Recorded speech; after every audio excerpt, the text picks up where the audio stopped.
ബിനിൽ, ഈ ഇരുൾ മൂടുന്ന കാലം എന്നൊരു തലക്കെട്ടുമായി, ഒന്നാം പേജിൽ അങ്ങനെ ഒരു തലക്കെട്ടുമായി ഒരു പത്രം പുറത്തിറങ്ങിയാൽ എന്താകും സ്ഥിതി എന്ന് ഞാനിങ്ങനെ ആലോചിക്കുകയായിരുന്നു. ഇന്ന് അങ്ങനെ ഇരുൾ മൂടുന്ന കാലം എന്നൊരു തലക്കെട്ടുമായിട്ട് പുറത്തിറങ്ങിയത് മാതൃഭൂമി ദിനപത്രമാണ്. രണ്ട് വാർത്തകളാണ് ആ തലവാചകത്തിന് കാരണം. ഒന്ന്, JSK Janaki versus state of Kerala എന്ന സിനിമയുമായി ബന്ധപ്പെട്ട് ഹൈക്കോടതി നടത്തിയ പരാമർശമാണ്. രണ്ട്, സ്കൂളുകളിലെ സൂംബയ്ക്കെതിരെ, സൂംബ എന്താണെന്ന് നമുക്കറിയാം, സൂംബയ്ക്കെതിരെ ഒരു വിഭാഗം മതസംഘടനകൾ രംഗത്തെത്തിയതാണ്. ഇഷ്ടമുള്ള പേരിടാനും ഇഷ്ടമുള്ള വസ്ത്രം ധരിക്കാനും സ്വാതന്ത്ര്യമുള്ള നാട്ടിലാണ് സിനിമയ്ക്ക് പേരിടുമ്പോഴും അല്ലെങ്കിൽ ഇഷ്ടമുള്ള വസ്ത്രം ധരിച്ച് സൂംബ പോലൊരു ആർട്ട് അല്ലെങ്കിൽ ഒരു കായിക വിനോദത്തിൽ ഏർപ്പെടുമ്പോഴൊക്കെ അതിനെതിരെ പ്രതിഷേധവും അല്ലെങ്കിൽ അതിനെതിരെ വിമർശനവും ഒക്കെ ഉണ്ടാകുന്നത്.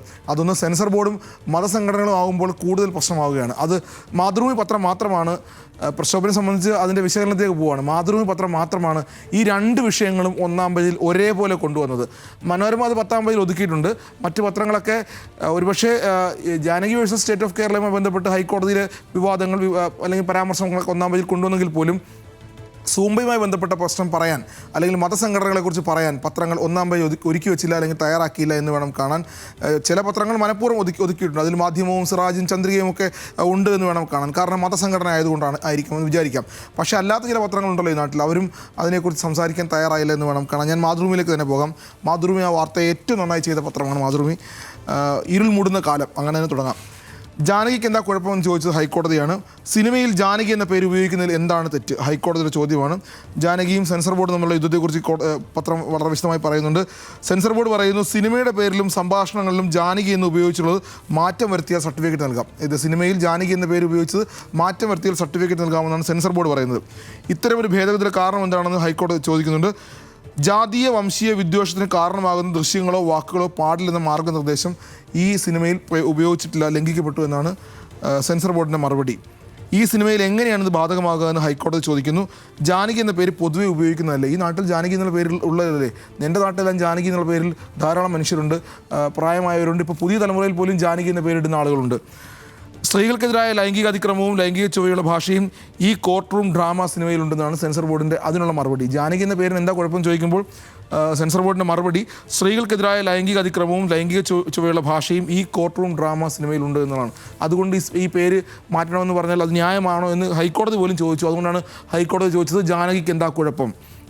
എന്തായാലും ആ വാർത്ത ഇരുൾ മൂടുന്ന കാലം എന്ന തലവാചകത്തിൽ വരുമ്പോൾ സ്വാഭാവികവും നമ്മുടെ ഉള്ളിൽ തോന്നിപ്പോകും, പേരിടാൻ സ്വാതന്ത്ര്യമുള്ളൊരു നാട്ടിലല്ലേ, ഇഷ്ടമുള്ള പേരിടാൻ സ്വാതന്ത്ര്യമുള്ള നാട്ടിലല്ലേ നമ്മൾ ജീവിക്കുന്നതെന്ന് തോന്നിപ്പോകും. രണ്ട്, സൂംബയ്ക്ക് എന്താ പ്രശ്നം? അതും മാതൃഭൂമി ഒരേ പേജിലാണ്, നിങ്ങളിത് കാണുന്നുണ്ടെന്ന് വിചാരിക്കുന്നു. സ്കൂളുകളിലെ സൂംബയ്ക്കെതിരെ ഒരു വിഭാഗം മതസംഘടനകൾ പിന്നോട്ടില്ലെന്ന് സർക്കാരും പറഞ്ഞിട്ടുണ്ട്. അതിൽ പറയുന്നുണ്ട്, ലഹരിയിൽ നിന്ന് വിദ്യാർത്ഥികളുടെ ശ്രദ്ധ തിരിക്കാനായി സ്കൂളുകളിൽ സൂംബ ഡാൻസ് കളിക്കണമെന്ന സർക്കാർ നിർദ്ദേശത്തിനെതിരെ ഒരു വിഭാഗം മുസ്ലിം സംഘടനകളും നേതാക്കളും. SYS സംസ്ഥാന സെക്രട്ടറി നാസർ ഫൈസി കൂടത്തായി, സമസ്ത മുഷാവറ അംഗം ഡോക്ടർ ബഹാവുദ്ദീൻ മുഹമ്മദ് നഖ്വി, SYS സംസ്ഥാന സെക്രട്ടറി അബ്ദുൾ സമദ് പൂക്കോട്ടൂർ, ഇതൊന്നും പോരാഞ്ഞിട്ട് മുസ്ലിം ലീഗിൻ്റെ വിദ്യാർത്ഥി സംഘടന നേതാക്കന്മാരും ഇന്നലെ വാർത്താ സമ്മേളനം നടത്തിയിട്ടുണ്ട്. അങ്ങനെ എന്തായാലും ആ വാർത്തകളെ രണ്ടും, സൂംബയ്ക്ക് എന്താ പ്രശ്നം എന്ന് വെച്ചാൽ, സൂംബ ഒരു കായിക വിനോദമാണ്. നമ്മൾക്ക് വേണമെങ്കിൽ ശരീരമൊക്കെ ഒന്ന് ഒതുക്കാൻ ഒരു എക്സസൈസ് കൂടിയാണ് സൂംബ. ആ സൂംബ സ്കൂളുകളിൽ ചെയ്താൽ എന്താ പ്രശ്നം? നമ്മുടെ കുട്ടികൾ ഒന്നിച്ചിരുന്ന് ഇതെല്ലാം ചെയ്താൽ എന്താ പ്രശ്നം എന്നാണ് മാതൃഭൂമി ചോദിക്കുന്നത്. പക്ഷേ സൂംബയ്ക്ക് പ്രശ്നമുണ്ട് എന്നാണ് മുസ്ലിം മതസംഘടനകളുടെ ചില നേതാക്കന്മാരൊക്കെ പറയുന്നത്. എന്താണ് അവർക്ക് പെട്ടെന്ന് അങ്ങനെ തോന്നാൻ എന്നറിയില്ല. കാരണം സൂംബ ഇത് കഴിഞ്ഞ കുറച്ച് ദിവസമായി മുഖ്യമന്ത്രി പൊതുവേദിയിൽ പറഞ്ഞു. അതിനുശേഷം സ്കൂളുകളിലൊക്കെ നടക്കുന്നുണ്ട്, ഇപ്പോഴും നടക്കുന്നുണ്ട്. ചെറിയ കുട്ടികൾ മുതൽ വലിയ കുട്ടികൾ വരെ അത് ആസ്വദിച്ച് ചെയ്യുന്നുണ്ട് എന്നാണ് ദൃശ്യങ്ങൾ നമ്മൾ മനസ്സിലാക്കുന്നത്. നമ്മുടെ മക്കളെല്ലാം പോകുന്നതാണ്, ചെയ്യുന്നതാണ്, അതിൽ സന്തോഷമുണ്ട്. നമ്മൾക്കും സൂംബ ചെയ്താൽ കൊള്ളാം, ശരീരം ഒന്ന് നന്നാക്കിയെടുക്കാമെന്ന് ആഗ്രഹമുള്ളവരാണ് എല്ലാവരും. എല്ലാ മനുഷ്യരും അങ്ങനെയാണ്, സമയമില്ലാത്തതുകൊണ്ടോ അല്ലെങ്കിൽ മടി കൊണ്ടോ ചെയ്യാത്തവരാണ്. അപ്പോൾ സൂംബയ്ക്ക് പ്രശ്നമുണ്ടെന്നാണ്, അപ്പോഴും സൂംബയ്ക്ക് ഒരു പ്രശ്നമുണ്ട് എന്നാണ് മതസംഘടനകൾ പറയുന്നത്. ഇത് സൂംബ മാറി സാമ്പയായതാണോ എന്ന് ഇന്നലെ സോഷ്യൽ മീഡിയയിൽ ബ്രസീലിലെ സാമ്പയെക്കുറിച്ച് നമുക്കറിയാം, സോഷ്യൽ മീഡിയ വലിയ വിമർശനമൊക്കെ വന്നിട്ടുണ്ട്. എന്തായാലും മാതൃഭൂമി ഇത് രണ്ടും 1-ാം പേജിൽ നൽകിയിട്ടുണ്ട്. കാരണം നമ്മൾക്ക് സ്വാതന്ത്ര്യം, നമ്മുടെ സ്വാതന്ത്ര്യമാണ്, ഇഷ്ടമുള്ളത് ധരിക്കാനും ഇഷ്ടമുള്ള പേരിടാനും ഒക്കെ നമുക്കറിയാവുന്ന കാര്യമാണ്. ആ വാർത്തയെ വളരെ മനോഹരമായി രണ്ട് വാർത്തകളും ക്ലബ് ചെയ്ത് മാതൃഭൂമി 1-ാം പേജ് നൽകുന്നുണ്ട്. മനോരമ അടക്കമുള്ള പത്രങ്ങൾ ഈ സൂംബയെ അല്ലെങ്കിൽ അത് മതസംഘടനകളായതുകൊണ്ടായിരിക്കാം പറയാൻ, വിമർശിക്കാൻ, ഈ വാർത്ത കൊടുക്കാൻ മടിയുള്ളതുകൊണ്ട് ഉൾപേജിൽ ഒതുക്കിയിട്ടുണ്ട്. മനോരമ അത് 10-ാം പേജിലാണ് ഈ വാർത്ത നൽകിയിട്ടുള്ളത് എന്ന് വേണം കാണാൻ. 10-ാം പേജിൽ ചെറിയ കോളത്തിൽ അത് ഞാൻ തിരഞ്ഞ് കണ്ടുപിടിച്ചതാണ്. എന്തായാലും ഈ വാർത്തയിൽ വളരെ മനോഹരമായി മാതൃഭൂമി നൽകിയിട്ടുണ്ട്. മറ്റ് ഈ ജാനകിക്ക് എന്താ കുഴപ്പമെന്ന് ഹൈക്കോടതി ചോദിച്ചത് എല്ലാവരും 1-ാം പേജിൽ മനോഹരമായിട്ട് നൽകിയിട്ടുണ്ട്. കാരണം ഹൈക്കോടതിയാണ്, വിമർശനമാണ്, സെൻസർ ബോർഡിനെതിരെയാണ്, പ്രശ്നമൊന്നുമില്ല എന്നുള്ളത് കൊണ്ടും എന്ന് വിചാരിക്കുന്നു. അതാണ് അതിൻ്റെ വിശദാംശങ്ങളും കാര്യങ്ങളും. ഇനി മറ്റൊന്ന്, ഈ സ്വാതന്ത്ര്യത്തെയും അല്ലെങ്കിൽ പേരിടാനും സിനിമയ്ക്ക് പേരിടാനും അതോടൊപ്പം തന്നെ ഇഷ്ടമുള്ള വസ്ത്രം ധരിക്കാനും ഒക്കെ സ്വാതന്ത്ര്യമുണ്ട് എന്ന് നമ്മൾ ഉള്ളിൽ വിചാരിക്കുന്ന ഈ നാട്ടിൽ മറ്റൊരു കാര്യം കൂടി സംഭവിച്ചിട്ടുണ്ട്. ഇവിടെ മതേതരത്വവും സോഷ്യലിസവും ഇനി നമ്മുടെ ഭരണഘടനയിൽ വേണ്ടതില്ല എന്ന് ഇന്നലെ RSS നേതാവ് ദത്താത്രേയ ഹൊസബലെ പറഞ്ഞു കഴിഞ്ഞു. അതും പത്രങ്ങൾ വളരെ വിശദമായി നൽകിയിട്ടുണ്ട്. മനോരമയെക്കുറിച്ച് തന്നെയാണ്. മനോരമ അതിനെയും ഒതുക്കി, അതിനെയും 10-ാം പേജിൽ ഉൾപേജിൽ ചെറുതായി നൽകിയിട്ടുണ്ട്. പക്ഷേ നമ്മുടെ എല്ലാ പത്രങ്ങളും വളരെ വിശദമായി നൽകിയിട്ടുണ്ട്. ഞാൻ മാതൃഭൂമിയിൽ ഇറങ്ങാം. മാതൃഭൂമി ഉൾപേജിലാണ്, 7-ാം പേജിലാണ്. എന്നാൽ പോലും അത് വളരെ വിശദമായി നൽകിയിട്ടുണ്ട്. സോഷ്യലിസവും മതേതരത്വവും ഭരണഘടനയിൽ നിന്ന് നീക്കണമെന്ന് RSS ഭരണഘടന കത്തിച്ചവരെന്ന് കോൺഗ്രസ് മറുപടി പറഞ്ഞിട്ടുണ്ട്. മതനിരപേക്ഷത അത് വളരെ വിശദമായി തന്നെ മാതൃഭൂമി നൽകിയിട്ടുണ്ട്. ഭരണഘടന ജീവനുള്ള രേഖയെന്ന് സുപ്രീം കോടതി പറഞ്ഞിട്ടുണ്ട്. RSSന് വേണ്ടത് മനുസ്മൃതി എന്ന് ആരോപണമുണ്ട്. കാരണം 1947-ലും 49-ലുമെല്ലാം 50-ലുമെല്ലാം മനുസ്മൃതി വേണം, ഭരണഘടന വേണ്ട എന്ന് RSS പറഞ്ഞതായിട്ട് RSSൻ്റെ ഓർഗനൈസർ എന്ന് പറഞ്ഞ അവരുടെ പ്രസിദ്ധീകരണത്തിൽ വന്നതായി എല്ലാവർക്കും അറിയാവുന്ന കാര്യമാണ്. നമ്മൾ മനസ്സിലാക്കിയത് വായിച്ചതുമായ കാര്യമാണ്. 1947-ലും 50-ലും 49-ലും എല്ലാം ഓർഗനൈസറിൽ വന്ന ലേഖനങ്ങൾ മനുസ്മൃതി മതി, ഭരണഘടന വേണ്ട എന്ന് പറഞ്ഞ് അതേ RSS തന്നെ വീണ്ടും ഇത് പറയുമ്പോൾ അതിൽ അത്ഭുതപ്പെടാനില്ല. കാരണം RSSന് പറയാൻ ന്യായമുണ്ട്. കാരണം അടിയന്തരാവസ്ഥ കാലത്ത് കൂട്ടിച്ചേർത്തതാണ്, ഇന്ദിരാഗാന്ധി കൂട്ടിച്ചേർത്തതാണ് ഈ സോഷ്യലിസവും മതേതരത്വവും നമ്മുടെ ഭരണഘടനയിൽ. അങ്ങനെ ഇന്ദിരാഗാന്ധി കൂട്ടിച്ചേർത്തത് ഭരണഘടനയിൽ വേണ്ട എന്നാണ് RSS പറയുന്നത്. അവർക്ക് അതിന് പറയാൻ ന്യായമുണ്ട്. പക്ഷേ അങ്ങനെയാണോ എന്നുള്ളതാണ് കോൺഗ്രസ് തിരിച്ചു ചോദിക്കുന്നത്. എന്തായാലും വളരെ വിശദമായി തന്നെ 7-ാം പേജിൽ മാതൃഭൂമി നൽകിയിട്ടുണ്ട്. മറ്റു പത്രങ്ങൾ സ്വാഭാവികമായും രാഷ്ട്രീയ പത്രങ്ങളെല്ലാം അതിനെ വളരെ വിശദമായി തന്നെ 1-ാം പേജിൽ നൽകിയിട്ടുണ്ടെന്ന് വേണം കാണാൻ. വീക്ഷണം കോൺഗ്രസ് വിമർശിക്കുമ്പോൾ സ്വാഭാവികമായും വീക്ഷണം അത് ഇങ്ങനെയാണ് കൊടുത്തിട്ടുള്ളത്. ആത്മാവ് കീറാൻ സംഘപരിവാർ എന്നാണ്. ഭരണഘടനയുടെ ആത്മാവിനെ കുറിച്ചാണ് ഉദ്ദേശിക്കുന്നത്. ഭരണഘടനയുടെ ആമുഖത്തിൽ നിന്ന് സോഷ്യലിസവും മതേതരത്വവും നീക്കണമെന്ന് RSS പറയുന്നു. അങ്ങനെ ആത്മാവ് നീക്കാനാണ് RSS തയ്യാറെടുക്കുന്നത്, സംഘപരിവാർ തയ്യാറെടുക്കുന്നത് വീക്ഷണം പറയുന്നു. ദേശാഭിമാനി എന്താണെന്ന് നോക്കാം. ദേശാഭിമാനി പറയുന്നത് മതനിരപേക്ഷത വെട്ടാൻ RSS എന്നാണ്, സോഷ്യലിസവും വേണ്ട എന്ന് പറയുന്നുണ്ട്. എന്തായാലും രണ്ട് രാഷ്ട്രീയ പത്രങ്ങളും അവരുടെ നിലപാടിലേക്ക് പോകുന്നുണ്ട്. നേരെ മറിച്ച് ജന്മഭൂമി എന്താണ് പറയുന്നത്, അക്കാര്യത്തിൽ പറയുന്നത് നോക്കാം. കാരണം സ്വാഭാവികമായും ദത്താത്രേയ ഹൊസബലെ പറഞ്ഞതിന് ജന്മഭൂമി 1-ാം പേജിൽ തന്നെ നൽകിയിട്ടുണ്ട്. അടിയന്തരാവസ്ഥ ജനാധിപത്യത്തിനേറ്റ പ്രഹരം, ദത്താത്രേയ ഹൊസബലെ എന്നാണ് 1-ാം പേജിൽ ജന്മഭൂമിയുടെ വാർത്ത. മതേതരത്വവും സോഷ്യലിസവും എന്നീ വാക്കുകൾ ഡോക്ടർ അംബേദ്കറുടെ ഭരണഘടനയില്ല. അംബേദ്കറുടെ ഭരണഘടനയില്ല, പക്ഷേ ഇന്ത്യയുടെ ഭരണഘടനയിലുണ്ട്. കാരണം ഇന്ത്യ അത് പാർലമെൻറ്റ് പാസ്സാക്കി എടുത്തതാണ് എന്നുള്ളത് RSS മനസ്സിലാക്കുമെന്നാണ് വിചാരിക്കുന്നത്. എന്തായാലും സോഷ്യലിസവും മതേതരത്വവും എന്നീ വാക്കുകൾ ഭരണഘടന ആമുഖത്തിൽ അടിയന്തരാവസ്ഥയുടെ സമയത്ത് അധികാരത്തിൻ്റെ ബലത്തിൽ കൂട്ടിച്ചേർത്തവയാണ് എന്നാണ് ദത്താത്രേയ ഹൊസബലെ പറയുന്നത്. അംബേദ്കർ രൂപകൽപ്പന ചെയ്ത ഭരണഘടനയിൽ ഈ വാക്കുകൾ ഉണ്ടായിരുന്നില്ല. ആമുഖത്തിൽ ഈ വാക്കുകൾ തുടരണോ എന്ന് ആലോചിക്കണം. ജനാധിപത്യത്തിനേറ്റ ഏറ്റവും വലിയ പ്രഹരമാണ് അടിയന്തരാവസ്ഥ. എന്തായാലും അടിയന്തരാവസ്ഥയുടെ 50-ാം ആണ്ട് ആഘോഷിക്കുമ്പോൾ അതിൻ്റെ മറവിൽ ഒരുപാട് കാര്യങ്ങൾ വന്നു പോകുന്നു എന്നാണ് ഇതുമായി ബന്ധപ്പെട്ട് മനസ്സിലാക്കാനുള്ളത്. എന്തായാലും സോഷ്യലിസവും സെക്യുലറിസവും ഭരണഘടനയിൽ വേണം, അതിൻ്റെ ആമുഖത്തിൽ വേണമെന്ന് സുപ്രീം കോടതി അസന്നിഗ്ധമായി പറഞ്ഞു കഴിഞ്ഞാണ്. ഈ വാദങ്ങളെല്ലാം സുപ്രീം കോടതി തള്ളിക്കളഞ്ഞിട്ട് നാളുകളായി കഴിഞ്ഞു. നിരവധി RSS നേതാക്കന്മാരുടെ പല ഹർജികൾ സുപ്രീം കോടതി തള്ളിക്കളഞ്ഞാണ് ഈ കേസുമായി ബന്ധപ്പെട്ട് എന്നുകൂടി പറയുന്നു. എന്തായാലും ആ വാർത്തയെല്ലാം പത്രങ്ങൾ ഇങ്ങനെയാണ് കൈകാര്യം ചെയ്തിട്ടുള്ളത്. മനോരമ ഇതൊക്കെ മറന്നുപോയി കഴിഞ്ഞു എന്ന് വേണം കാണാൻ. കാരണം മനോരമ എല്ലാ ദിവസവും നമ്മൾ സംസാരിക്കുന്ന പത്രമായതുകൊണ്ടാണ് മനോരമയെക്കുറിച്ച് ഇത് പറയുന്നത്. ഈ മറ്റ് നേരത്തെ പറഞ്ഞ സൂംബയുമായി ബന്ധപ്പെട്ട് ചില പത്രങ്ങൾ, മാധ്യമം, സിറാജ്, ചന്ദ്രിക അടക്കമുള്ള പത്രങ്ങൾ അത് കണ്ടിട്ടേ ഇല്ല. എന്നാൽ ഇങ്ങനെയാണ് പത്രങ്ങളെ കാണേണ്ടതെന്നാണ് നമുക്ക് തോന്നുന്നത്. മറ്റൊന്ന് മനോരമയിലേക്കൊന്ന് പോകാം.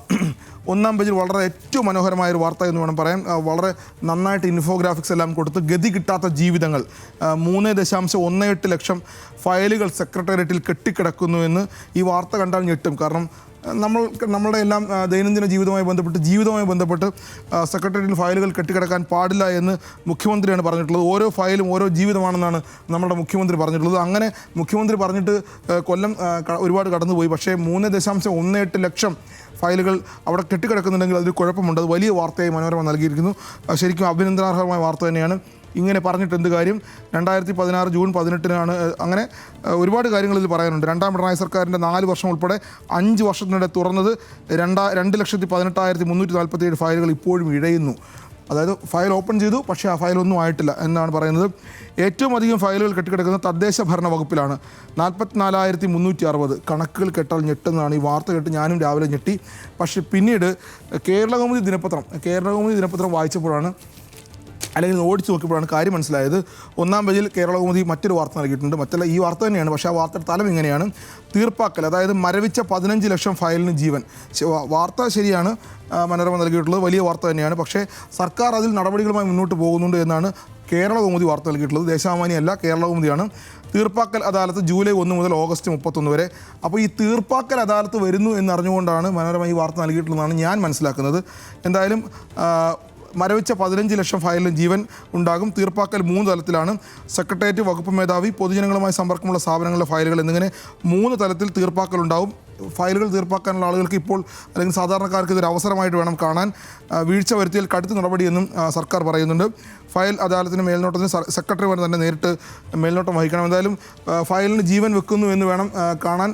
മനോരമ പറഞ്ഞത് ശരിയാണ്, ആ വാർത്ത വളരെ ശരിയാണ്. പക്ഷേ വാർത്ത ഉണ്ടായതിൻ്റെ സോഴ്സ് എന്ന് പറയുന്നത് സർക്കാർ ഈ ഫയലുകളെല്ലാം പരിശോധിക്കാൻ തീരുമാനിക്കുന്നു, അതിന് അദാലത്തിന് തീരുമാനിക്കുന്നു. അദാലത്ത് വരുമ്പോൾ സ്വാഭാവികമായും ഫയലുകൾ തീർപ്പാക്കി പോകുമെന്ന് വിചാരിക്കാം. അപ്പോഴാണ് ഈ വാർത്ത ഉണ്ടായത്. ഇതിന് ദേശാഭിമാനി സ്വാഭാവികമായും ഈ വാർത്ത നൽകുമെന്ന് ഞാൻ വിചാരിച്ചു. പക്ഷേ ദേശാഭിമാനി വാർത്ത നൽകിയിട്ടുള്ളത് ഫയൽ അദാലത്ത് ജൂലൈ 1 മുതൽ. അതാണ് ശരിക്കും ആ ജൂലൈ 1 മുതൽ ഫയൽ അദാലത്ത് നടക്കുന്നുണ്ടെങ്കിൽ ഫയലുകൾ കെട്ടിക്കിടക്കുന്നുണ്ട് എന്ന് തന്നെയാണ് സാരം. ആ കെട്ടിക്കിടക്കുന്നതാണ് മനോരമ 1-ാം പേജിൽ നൽകിയിട്ടുള്ളത് എന്ന് വേണം കാണാൻ. എന്തായാലും അതിലേക്ക് വിശദമായി പോകുന്നില്ല. ഫയലുകൾ വേഗം തീർപ്പാകട്ടെ. വലിയ വാർത്ത തന്നെയാണത്. സ്വാഭാവികമായും തർക്കമില്ലാത്ത വാർത്ത, ആഘോഷിക്കേണ്ട വാർത്ത തന്നെയായിട്ട് വേണം കാണാൻ. കാരണം സാധാരണക്കാരൻ്റെ വിഷയമാണ്. മറ്റൊന്ന്, ഈ നമ്മൾ യാത്ര ചെയ്യുമ്പോൾ, റോഡിലൂടെ യാത്ര ചെയ്യുമ്പോൾ ടോളുകൾ കൊടുക്കുന്നതിൽ എല്ലാവർക്കും വിഷമമുണ്ട്. കാരണം ഇപ്പോൾ വിഷമത്തിന് കാരണമുണ്ട്. നമ്മുടെ റോഡുകളുടെ അവസ്ഥ അതിദയനീയമാണ്. പ്രത്യേകിച്ചും ദേശീയപാതയിൽ ഈ തൃശ്ശൂർ പാലിയേക്കരയിലെ ടോൾ പ്ലാസയുമായി ബന്ധപ്പെട്ട് വർഷങ്ങളായിട്ട് പ്രശ്നങ്ങളുള്ളതാണ്. അവിടെ നടക്കുന്ന ടോൾ പിരിവിൻ്റെ കൊള്ളയെക്കുറിച്ചൊക്കെ ഒരുപാട് വാർത്തകൾ വന്നതാണ്. ദേശീയപാത അതോറിറ്റിയോട് ഹൈക്കോടതി ഇന്നലെ ഒരു കാര്യം ചോദിച്ചിട്ടുണ്ട്. ടോൾ റദ്ദാക്കാതിരിക്കാൻ കാരണമുണ്ടോ, പറയൂ. ടോൾ റദ്ദാക്കാൻ പോവുകയാണെന്നാണ് ഹൈക്കോടതി ഒരു സൂചനയാണ് നൽകിയിട്ടുള്ളത്. ടോൾ റദ്ദാക്കാതിരിക്കാൻ കാരണമുണ്ടോ? അപ്പോൾ കാരണം ഒരുപാട് മറുപടി ഈ ജൂലൈ മാസം 7-ാം തീയതിക്കകം മറുപടി നൽകണമെന്ന് പറയുന്നുണ്ട്. കാരണം ഈ പാലിയേക്കര വഴിയും യാത്ര ചെയ്യുന്ന ആളുകൾക്കറിയാം എന്താണ് ബുദ്ധിമുട്ടെന്നുള്ളത്. മണിക്കൂറുകളോളം റോഡിൽ കിടക്കേണ്ട അവസ്ഥ, അത്രയും മോശമാണ് റോഡിൻ്റെ അവസ്ഥ. എന്നിട്ടും നമ്മൾ ടോൾ കൊടുത്ത് പോകുന്നുണ്ടെങ്കിൽ ടോൾ റദ്ദാക്കാതിരിക്കാൻ ഒരു കാരണം പറയാൻ പറഞ്ഞിട്ടുണ്ട്. അതിൽ തന്നെ മനോരമ 1-ാം പേജിൽ ഏറ്റവും നന്നായി നൽകിയ വാർത്തയിൽ ഒരു വിദ്യാർത്ഥി അവർ JRF കിട്ടാനായി നെറ്റ് പരീക്ഷ എഴുതാൻ പോകുന്ന കുട്ടി, UGC നെറ്റ് എഴുതാൻ പോയ TS നീതു അവരുടെ അനുഭവം കൂടി പറയുന്നുണ്ട്. JRF കിട്ടാനായി തയ്യാറെടുപ്പിലായിരുന്നു. 40 കിലോമീറ്റർ യാത്ര ചെയ്ത് പോകുന്നതിന് അവർ എടുത്തത് 6 മണിക്കൂറോളമാണ്. ഒടുവിൽ ആ കുട്ടിക്ക് ആ പരീക്ഷ എഴുതാൻ കഴിഞ്ഞില്ല. വലിയ നഷ്ടം തന്നെയാണ്. ഒരു പരീക്ഷ കൊണ്ട് ജീവിതം മാറിപ്പോകുന്ന അവസ്ഥയാണെന്ന് നമുക്കറിയാം. ഇതെല്ലാം ഉദാഹരണമായി പറയുന്നത്. ഒരുപക്ഷെ കോടതി ഈ വാർത്ത കണ്ടിരുന്നുവെങ്കിൽ, ഈ വാർത്ത ഇന്ന് കാണുകയാണെങ്കിൽ കോടതി ഇന്ന് നടപടിയെടുക്കുമെന്ന് വേണം നമ്മൾ വിചാരിക്കാൻ. അതുകൂടി പറയുന്നുണ്ട്. മറ്റൊന്ന്, ഒരു കൗതുകമുള്ള വാർത്തയാണ്. കൗതുകം മാത്രമല്ല, അതിനകത്ത് രാഷ്ട്രീയമുണ്ട്. മാതൃഭൂമിയുടെ 1-ാം പേജിലുള്ളൊരു കൗതുകം, ബാങ്ക് വിളി. പള്ളികളിലെ ബാങ്ക് വിളിയെക്കുറിച്ച് നമുക്കറിയാം, നമ്മുടെ നാട്ടിലെല്ലാം ഉള്ളതാണ്. ബാങ്ക് വിളി ഓൺലൈനിൽ കേട്ടാൽ എങ്ങനെയുണ്ടാകും? ഓൺലൈനിൽ കേൾക്കേണ്ട കാലത്തിലേക്കാണ് നമ്മൾ പോകുന്നത് എന്നാണ് ഈ വാർത്തയിൽ നിന്ന് മനസ്സിലാക്കുന്നത്. കാരണം പള്ളികളിലെ ഉച്ചഭാഷണങ്ങളിൽ 45 മുതൽ 56 ഡെസിബൽ പരിധി ഏർപ്പെടുത്തണമെന്ന് ഹൈക്കോടതി ഉത്തരവുണ്ട്. ആ കോടതി ഉത്തരവ് പാലിക്കണമെന്ന് ആവശ്യപ്പെട്ട് BJP നേതാവ് കിരീട് സോമയ്യ രംഗത്ത് വന്നിരുന്നു. അപ്പോൾ സ്വാഭാവികമായും അങ്ങനെ BJP നേതാവ് രംഗത്ത് വരുമ്പോൾ പള്ളികളിലെ ബാങ്ക് വിളി മിക്കവാറും ഒക്കെ ഏതാണ്ട് അവസാനിക്കുന്ന ഘട്ടത്തിലേക്കാണ് പോകുന്നത്. അങ്ങനെ അവസാനിക്കുന്ന ആളുകൾക്കായിട്ട് ഒരു ആപ്പ്, ആ ആപ്പിനെ കുറിച്ചാണ് പറയുന്നത്. പള്ളികളിലെ ഉച്ചഭാഷണ വിവാദത്തിനിടെ ബാങ്ക് വിളി കേൾക്കാൻ മൊബൈൽ ആപ്ലിക്കേഷൻ തുടങ്ങി. തമിഴ്നാട്ടിലെ ഒരു സംഘം പ്രൊഫഷണലുകളുടെ സാങ്കേതിക പിന്തുണയോടെ ആപ്പ് പുറത്തിറക്കിയത്. ഓൺലൈൻ ആസാൻ ആപ്പ് എന്നാണ് പേര്. മുംബൈയിലെ പള്ളികളിൽ ഉച്ചഭാഷണിക്കെതിരെ പോലീസ് നടപടികൾ സ്വീകരിച്ചു വരുന്നതിൻ്റെ പശ്ചാത്തലത്തിലാണിത്. മുംബൈയിലെ പള്ളികളിൽ ഉച്ചഭാഷണികളിൽ ഇനി ബാങ്ക് വിളി ഉണ്ടാകാൻ സാധ്യത വളരെ കുറവാണ്. കാരണം ഞാൻ നേരത്തെ പറഞ്ഞ പോലെ BJP നേതാവ് അതിൽ ഇടപെട്ട് കഴിഞ്ഞു. അപ്പോൾ അവർക്കായിട്ടാണ് മുംബൈയിലെ മാഹിം ജുമാ മസ്ജിദ് ആപ്പ് തുടങ്ങി. എന്തായാലും ആപ്പ് ഉപയോഗിക്കുന്നത് നല്ലതാണ്. ഓൺലൈൻ ആസാൻ ആപ്പ് എന്നാണ് അതിൻ്റെ പേര്. അത് മാതൃഭൂമി 1-ാം പേജിൽ വാർത്ത നൽകിയിട്ടുണ്ട്. നേരത്തെ നമ്മൾ പറഞ്ഞു വന്ന സ്വാതന്ത്ര്യത്തെക്കുറിച്ചാണ്. സ്വാതന്ത്ര്യം തന്നെയാണ് ഇവിടെയും പ്രശ്നം. എന്തായാലും ആ സ്വാതന്ത്ര്യത്തിൽ ബാങ്ക് വിളിയും ഇനി ഓൺലൈൻ ആപ്പ് വഴി കേൾക്കാമെന്നുകൂടി കാണുന്നുണ്ട്. മറ്റൊരു കാര്യം കൂടി മാതൃഭൂമി പത്രത്തിൽ കൂടി തന്നെ പറഞ്ഞു പോകാം, വേഗം അവസാനിപ്പിക്കാം. നമ്മളുടെ നാട്ടിൽ കാട്ടുപന്നി, കാട്ടാന ഒക്കെ ഭീതി പരത്തുകയാണ്. പുലിയും കടുവയും ഒക്കെ കാട്ടിൽ നിന്ന് ഇറങ്ങി വരുന്നുണ്ട്. ഇപ്പോൾ കാട്ടിൽ നിന്ന് കൊതുക് കൂടി വന്നാൽ എങ്ങനെ ഉണ്ടാകും? ഞാനൊരു കൗതുക വാർത്ത കൊണ്ട് പറഞ്ഞു പോവുകയാണ്. കാട്ടിൽ നിന്ന് കുറച്ച് കൊതുകും കൂടി വന്നാൽ എങ്ങനെ ഉണ്ടാകും നാട്ടിലെ അവസ്ഥ എന്നുള്ളതാണ്. അത് വളരെ കൗതുകമുള്ളതാണ് വാർത്ത. മാതൃഭൂമി 7-ാം പേജിൽ നൽകിയിട്ടുള്ളത്. അതായത് ഡെങ്കി പരത്തുന്നത് കടുവ കൊതുകാണ്. ഇപ്പോൾ നാട്ടിൽ പനി സീസണാണ്. ആ ഡെങ്കി പരത്തുന്ന കടുവ കൊതുക് കാട്ടിൽ നിന്ന് വരുന്ന എന്നാണ് പറയുന്നത്. അതിൻ്റെ ഏഷ്യൻ ടൈഗർ മൊസ്കിറ്റോ എന്ന് വിളിക്കുന്ന ഈഡിസ് ആൽബോബിസ്ക്കാണ് ഈ വലിയ വെല്ലുവിളി. എന്തായാലും ഈ കൊതുകിനെ തടയാൻ സാധാരണ കാര്യങ്ങളൊക്കെ ചെയ്താൽ മതി. വീട്ടിൽ വെള്ളം കെട്ടിക്കിടക്കുന്നതും ഒക്കെ സാഹചര്യങ്ങൾ ഒഴിവാക്കണം. ടാപ്പിംഗ് ഇല്ലാത്തപ്പോൾ റബ്ബർ തോട്ടങ്ങളിലെ ചിരട്ടകൾ കമഴ്ത്തി വെക്കണം. മുട്ടയിടാൻ മഴവെള്ളത്തിനുള്ള അനുമതി കൊടുക്കരുത്. നാട് കീഴടക്കാൻ കാരണമുണ്ട്. ഏഷ്യയിലെ കാടുകളിലായിരുന്നു ഇവ ജീവിച്ചിരുന്നത്. മരപ്പത്തുകൾ, മുളങ്കുറ്റികൾ, ഇലകളുടെ കക്ഷങ്ങൾ എന്നിവിടങ്ങളായിരുന്നു ഇവയുടെ പ്രജനന സ്ഥലങ്ങൾ.